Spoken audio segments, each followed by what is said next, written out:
Postal ব্যালটের মাধ্যমে ত্রয়োদশ সংসদ জাতীয় নির্বাচনে ভোট দিতে শুরু করেছেন যুক্তরাষ্ট্রে বসবাসরত বাংলাদেশি ভোটাররা। ২১ জানুয়ারি শুরু হয়েছে ভোট গ্রহণ। বাংলাদেশ নির্বাচন কমিশনের উদ্যোগে প্রথমবারের মতো চালু হওয়া এ ব্যবস্থাকে স্বাগত জানান প্রবাসীরা। বাংলাদেশ গভর্নমেন্ট যে ধরনের গণতান্ত্রিকভাবে পলিসি নেয় সেটা আমাদের জনগণের সেবার জন্যই। সেই সেবাটা যেন আমরা যথাযথভাবে প্রয়োগ করতে পারি সেটার জন্য আমরা প্রস্তুত। নির্বাচন কমিশনের নির্দেশনা অনুযায়ী নিবন্ধিত প্রবাসী ভোটাররা পোস্টাল ভোট বিডি অ্যাপের মাধ্যমে ব্যালট গ্রহণ করে নির্ধারিত প্রার্থীর পক্ষে ভোট দিচ্ছেন। ভোট সম্পন্ন করে তা ডাকযোগে বাংলাদেশে পাঠানো হবে ২৫ জানুয়ারির মধ্যে। নিউ ইয়র্কে বসবাসরত বাংলাদেশি কমিউনিটিতে ভোট নিয়েছিল বাড়তি আগ্রহ। যারা নিবন্ধন করেছিলেন শুধু তারাই এ ভোটাধিকার প্রয়োগ করতে পারছেন বলে জানান নিউ ইয়র্ক কনসুলেট। অনেকে রেজিস্ট্রেশন করতে যাদের ঝামেলা হচ্ছে তারা এখানে আসে, তাদের আমরা রেজিস্ট্রেশন করতে হেল্প করেছি।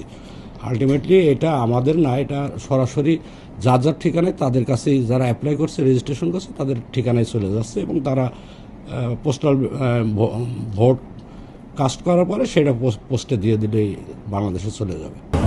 নিউ ইয়র্ক নির্বাচন কমিশন জানিয়েছে বিশ্বের বিভিন্ন দেশে প্রবাসী ভোটারদের কাছে কয়েক লাখ পোস্টাল ব্যালট পাঠানো হয়েছে। এর মাধ্যমে প্রবাসীদের দীর্ঘদিনের দাবি পূরণ হবে বলে মনে করছেন বিশ্লেষকরা। নিউজ ডেস্ক, দেশ টিভি।